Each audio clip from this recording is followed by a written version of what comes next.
गुरुर्ब्रह्मा गुरुर्विष्णू गुरुर्देव महेश्वरा सद्गुरु साक्षात परब्रह्म तस्मै श्री सद्गुरुवे नमः।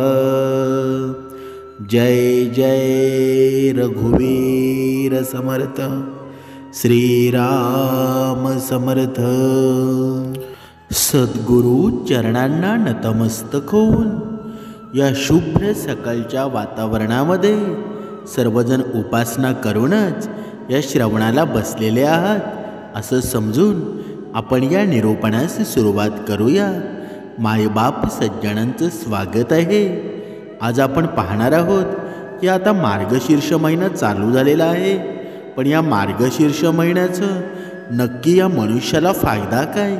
मार्गशीर्ष महिन्यामध्ये मनुष्याच्या जीवनामध्ये आनंद कसा निर्माण करू शकतो आणि त्याच्या जीवनामध्ये समाधान कसं निर्माण करता येईल ना, ते आज आपण या निरूपणामध्ये पाहणार आहोत।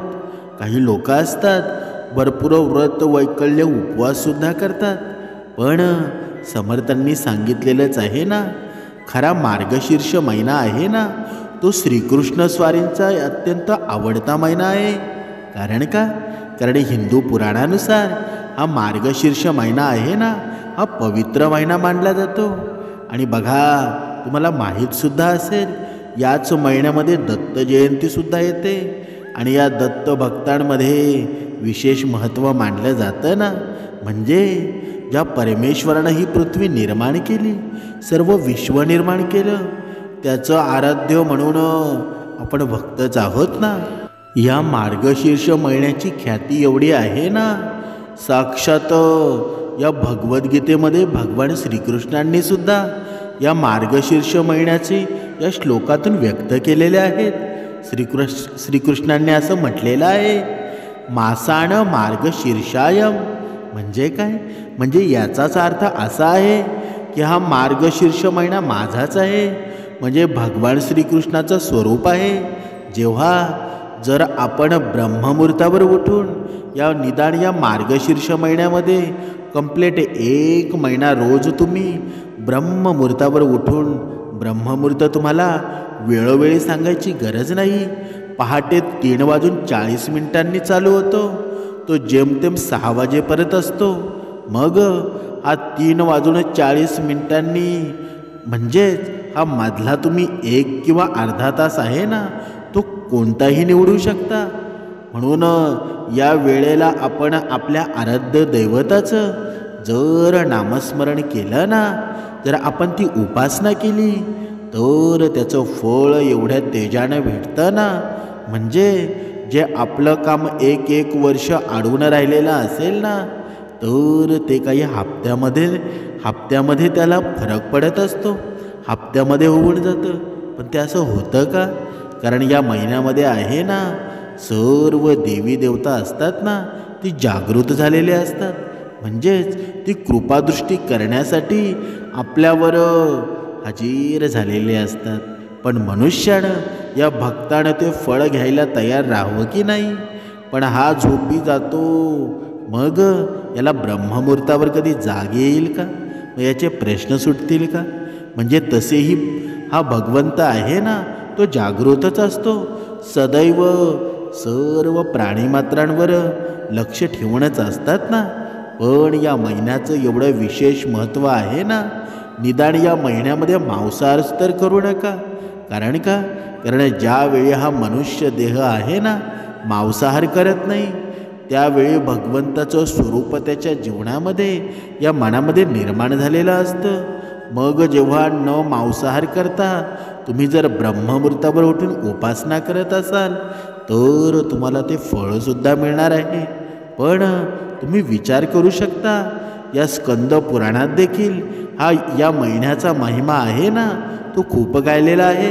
म्हणून भगवान विष्णूंना प्रसन्न करण्यासाठी, उपासना करण्यासाठी हा अत्यंत अनुकूल महिना आहे।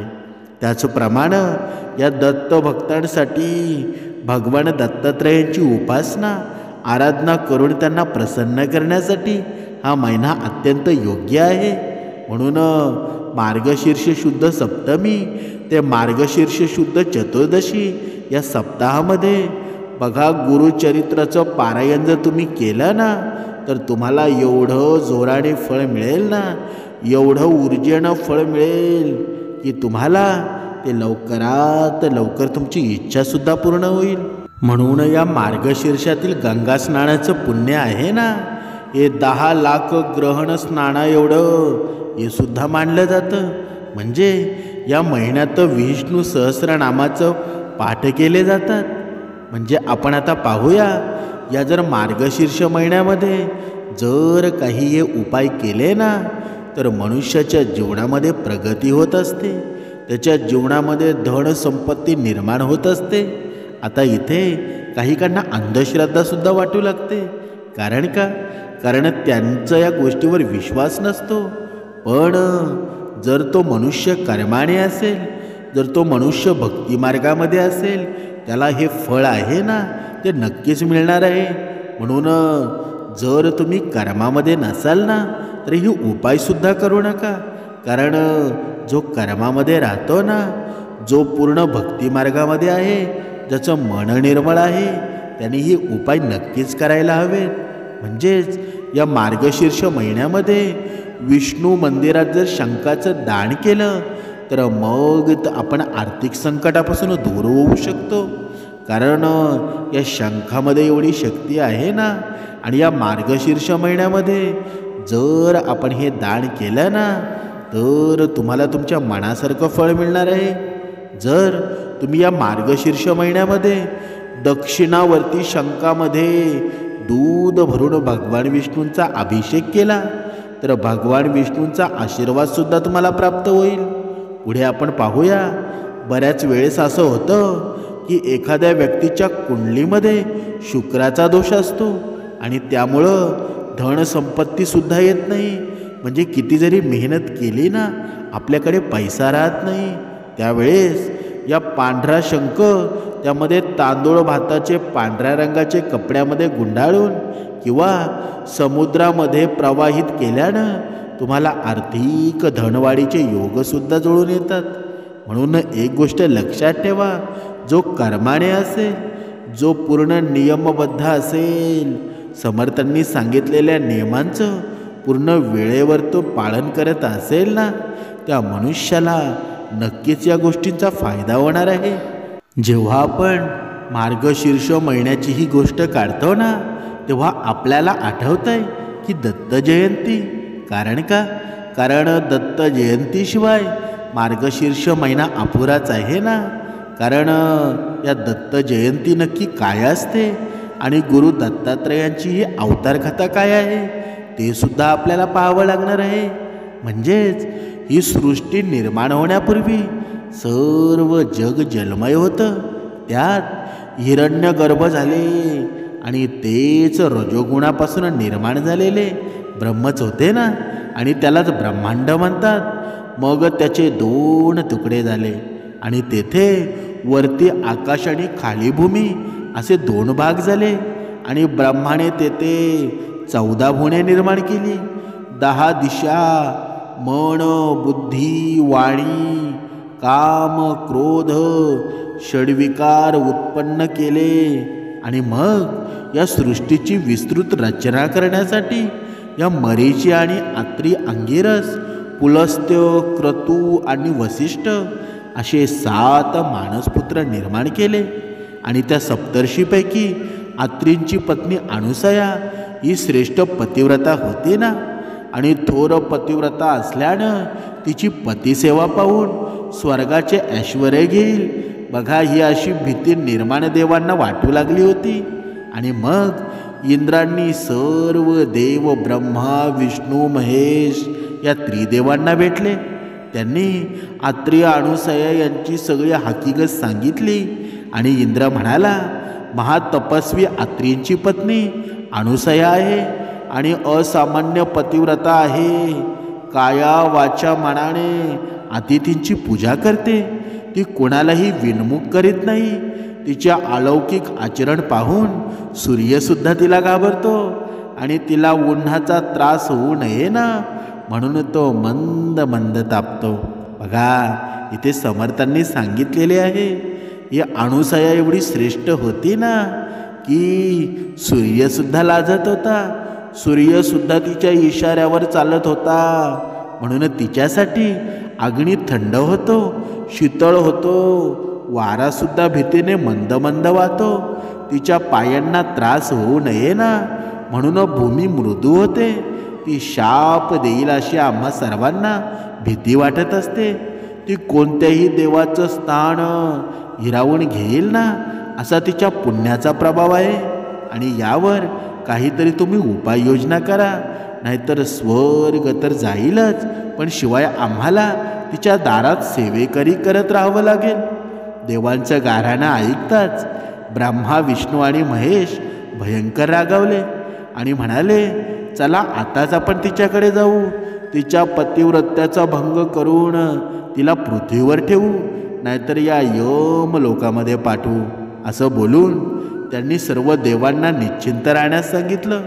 मग सती अणुसयेनं बघा तिचे सत्व पाहण्यासाठी ब्रह्मा, विष्णू आणि महेश या भिक्षुकांचा वेश धारण केला. आणि मग हे तिघेजण आत्री ऋषींच्या आश्रमामध्ये येतात. त्यावेळी आत्री ऋषी अनुष्ठानासाठी बाहेर गेलेले होते आणि अणुसया आश्रमात एकटीच होती. ते अणुसयाला हाक मारून म्हणाले, ए माई, आम्ही ब्राह्मण अतिथी म्हणून आलो आहोत. आम्हाला अतिशय भूक लागली आहे. आम्हाला भिक्षा वाढ माई. तुमच्या आश्रमात सदा संतर्पण चालू असतं. अतिथी अभ्यंगतांना येथे इच्छाभोजन दिले जाते असं आम्ही सुद्धा ऐकलेलं आहे.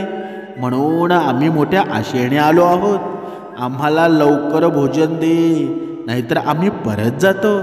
या 3 भिक्षेकरी आपल्या दारात आलेले पाहून अणुसयेला खूप आनंद झाला. तिने त्यांचं स्वागत करून त्यांचे पाय धुतले, बसावयास दिलं आणि त्यांना अर्घ्यपाद्य देऊन गंधाक्ष पुक्षांनी त्यांची पूजा केली. मग हात जोडून म्हणाली, आपण स्नान करूया, तोपर्यंत मी पाणी वाढते.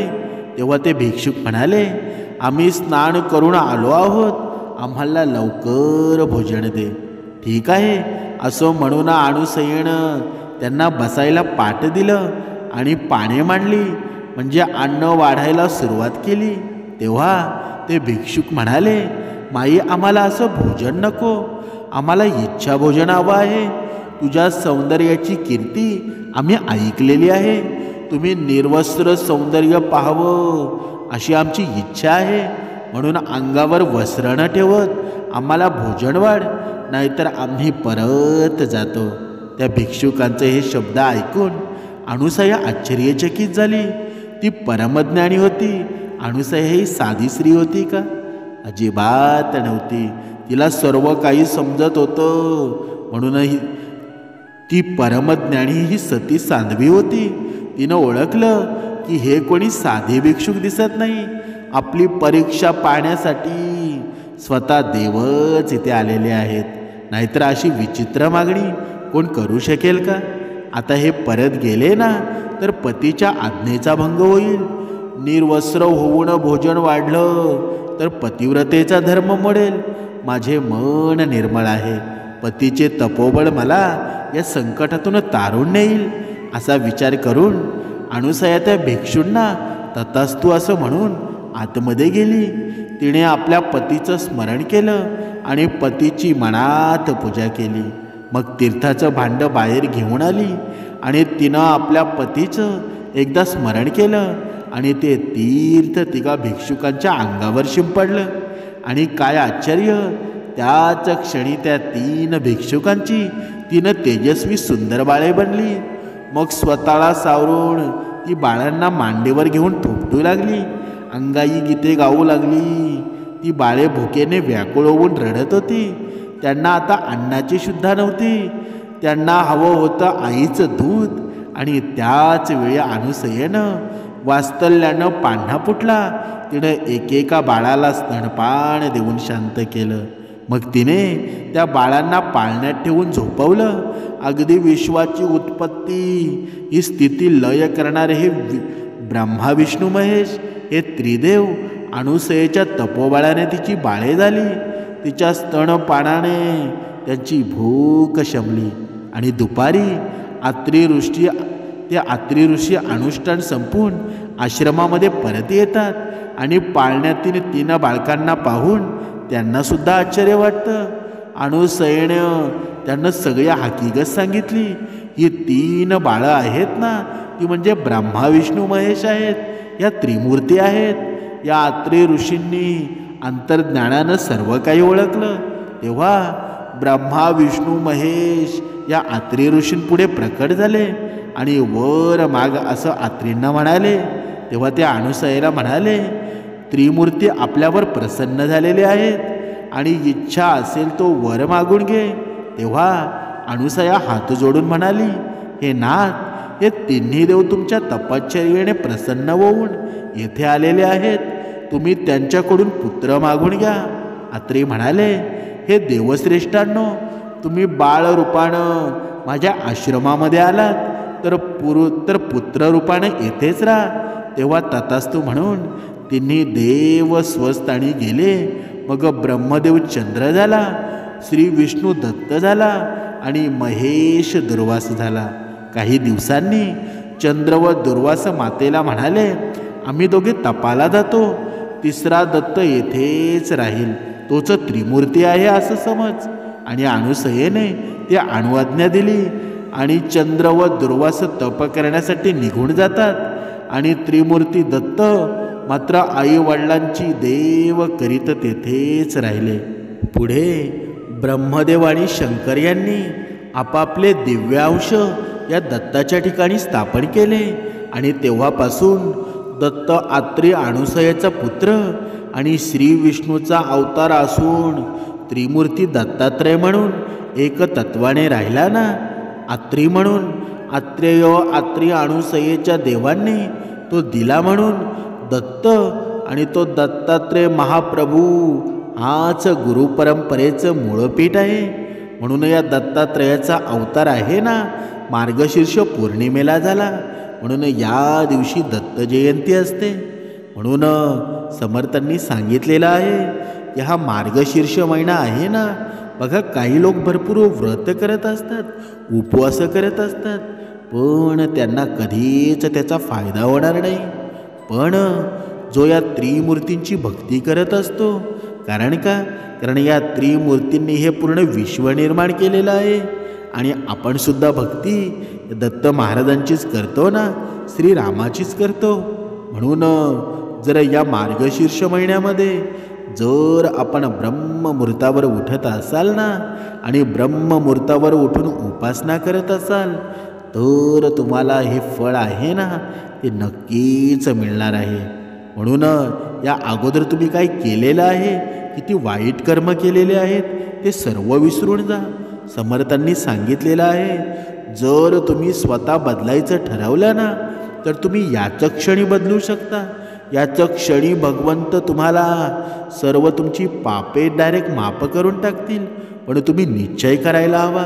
आपण जोपर्यंत निश्चय करत नाही ना तोपर्यंत काहीच होणार नाही. कारण ज्या सृष्टी ही निर्माण केली ना त्या भगवंताने ही सृष्टी निर्माण केली, त्यांची जयंती आहे. आणि या जयंतीच्या या महिन्यामध्ये जर आपण भगवंताला शरण गेलो ना, जर आपण भगवंताच्या माफी मागितली तर आपल्याला त्याचा नक्कीच फायदा होणार आहे. की माझ्या हातून आजपर्यंत जी वाईट कृत्ये झालेली आहेत, माझ्यापासून जर कोणाच्या जीवनामध्ये दुःख निर्माण झालं असेल तर मला लेकरू मानून भगवंत क्षमा करा असं आपण मनामध्ये ठरवू ना तर भगवंत लहान बाळाला क्षमा नक्कीच करत असतो. पण आपण लहान बाळ झालं तर ना आपण मोठं व्हायला बघतो आणि एवढं मोठं होतं ना की भगवंताची सुद्धा आपल्याला आठवण राहत नाही. म्हणूनच समर्थांनी सांगितलेलं आहे ना, जर भगवंताची कृपा व्हावी असं वाटत असेल ना तर आपण लहान बाळ व्हायला हवं. जोपर्यंत आपण लहान बाळ होऊन श्रवण करत नाही, लहान बाळ होऊन परमेश्वराकडे मागणं मागत नाही, तर आपल्याला कधीच यश प्राप्त होणार नाही, कधीच आपली प्रगती होणार नाही. आणि प्रगती झाली ना तरी हे समाधान असतं, ते समाधान कधीच मिळणार नाही. म्हणून हा भगवंत आहे ना, प्रत्येक भक्ताची इच्छा पूर्ण करत असतो. पण भक्ताने त्या पद्धतीनं राहायला हवं ना. पण भक्त मात्र राहतो का? कधीच राहत नाही. कारण भक्ताला स्वतःवर एवढा गर्व असतो ना, तो कुणाला कधीच चांगल्या गोष्टी करत नाही, चांगल्या गोष्टींना तो मान्यता देत नाही. सदा तो धर्माच्या विरुद्ध कार्य करत असतो. आपण पाहत असतो की आता हे मार्गशीर्ष गुरुवार चालू झालेले आहेत आणि या मार्गशीर्ष गुरुवारामध्ये आहे ना, स्त्रिया भरपूर सहभागी झालेल्या असतात. पण समर्थांनी सांगितलेलं आहे, हे व्रत कोणी करावं बरं? कोणत्या स्त्रीनं करावं? तरच त्या स्त्रीला फायदा होऊ शकतो. जर ती स्त्री कर्माने असेल, जर खरी पतिव्रता असेल, आपल्या पतीशिवाय दुसऱ्या व्यक्तीचा ती विचारसुद्धा करत नसेल आणि ती भक्ती मार्गामध्ये असेल आणि या सर्व गोष्टीमध्ये नियमांमध्ये ती जर मोडत असेल ना, ती जर नियमबद्ध असेल, तर तिला या गुरुवारांचा नक्कीच फायदा होणार आहे. म्हणजेच हे व्रत कोणीही करू नये. जर तुम्ही कर्मामध्ये जर असाल ना, तर हे व्रत तुम्हाला 100% होणार आहे. 100% त्याचा फायदासुद्धा होणार आहे. कारण का? कारण जेव्हा आपल्या घरामध्ये ब्रह्ममुहूर्तावर आपण उठतो ना आणि उपासनेला सुरुवात करतो, बघा इथे शास्त्रामध्ये असं सांगण्यात आलेलं आहे, या ब्रह्ममुहूर्ताचं सामर्थ्य एवढं आहे ना, या मार्गशीर्ष महिन्यामध्ये जर तुम्ही ब्रह्ममुहूर्तावर उठून जर उपासना करत असाल, तर तुम्हाला हे पुण्य आहे ना, तुम्ही अगोदर कितीही पाप केलेलं असू दे, त्या पापांची क्षमा या महिन्यामध्ये होत असते. म्हणून तुम्ही फक्त मनामध्ये निश्चय करा की मी आजपासून जे करणार ना, ते दुसऱ्याच्या आनंदासाठीच करणार, दुसऱ्याला कधीच दुःख देणार नाही, स्वतःसुद्धा आनंदी राहणार आणि दुसऱ्यालासुद्धा आनंदी करणार. म्हणजेच आपलं आयुष्य एवढं सुंदर होऊन जाईल ना, की भगवंताला सुद्धा वाटेल की या भक्तावर कृपादृष्टी टाकली पाहिजे, या भक्तावर माझी कृपा नक्कीच झाली पाहिजे. पण आपण तसं वागू ना, आपण कधी कधी ठरवतो आणि दुसरा दिवस जेव्हा येतो ना, तेव्हा सर्व विसरून जातो. म्हणजे भगवंत आपल्यावर कृपा नक्कीच करत असतो, पण आपण भगवंताची आपण एका दुःखातून सुखाकडे गेलो ना, जेव्हा सुख जेव्हा निर्माण होतं तेव्हा आपल्याला भगवंताची आठवण येत नाही. परत जेव्हा दुःख येतं ना, तेव्हा आपण भगवंताचा धावा करतो. म्हणजेच आपण बघा आयत्या वेळामध्ये नागोबा राहतो. म्हणजे जेव्हा आपल्याला संकट येईल ना, तेव्हा आपण भगवंताकडे धाव घेतो. पण समर्थांनी सांगितलेलं आहे, जर तुझ्या जीवनामध्ये सुख हवं असेल तर तू उपासना करायला हवी, भगवंताची आठवण, भगवंताचं चिंतन तू करायला हवं आणि कर्मामध्ये सुद्धा राहायला हवं. पण आपण तसं करतो का? कधीच करत नाही. समर्थांनी सांगितलेलं आहे, या दत्तगुरूंच्या नामामध्ये एवढी पावर आहे ना, एवढं सामर्थ्य आहे ना, जर आपण हे नामस्मरण निरंतर 15-20 मिनटं जरी तुम्ही कायमचं घेतलं ना, तरी तुमचे अर्धे आजार बरे होतात. फक्त नामस्मरण निर्मळ मनाने घ्यावं. तुम्ही अगोदर किती पापे केलेली आहेत ना, ते सर्व काही विसरून जा आणि फक्त मनाने, निर्मळ मनाने दत्त माऊलींना तुम्ही जर हाक दिली ना, तर दत्त माऊली लगेच तुमचा अर्धा आजार बरे करतात. म्हणजे हे सामर्थ्य हे चमत्कारासारखं आहे. जर तुम्हाला अनुभूती हवी असेल ना, दत्त माऊलींच्या मंदिरामध्ये जा आणि दत्त माऊलींच्या मंदिरामध्ये जाऊन जर तुम्ही तिथे ध्यानस्थ बसा आणि दत्त माऊलींचा मंत्र म्हणायला सुरुवात करा, ओम श्री गुरु दत्तात्रय श्रीपाद श्री वल्लभाय नमः. आणि दुसरा मंत्र असेल, अवधूत चिंतन श्री गुरुदेव दत्त समर्थ.